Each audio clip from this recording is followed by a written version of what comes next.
It looks like Polymarket just dropped something actually. So let's go check that out while she's working on that.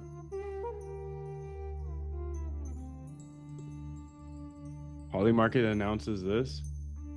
It's rolling out a major infrastructure upgrade within a few weeks. I've heard your feedback and we're excited to announce Polymarket is getting a full exchange upgrade. Thank God. Over the next few weeks, we're rolling out a rebuilt trading engine, upgraded smart contracts, and a new collateral. Our biggest infrastructure change since launch.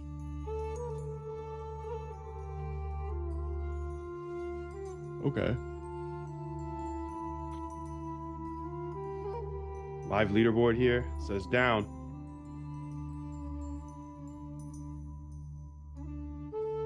Next prediction is 1 minute. Yeah, it's lined up.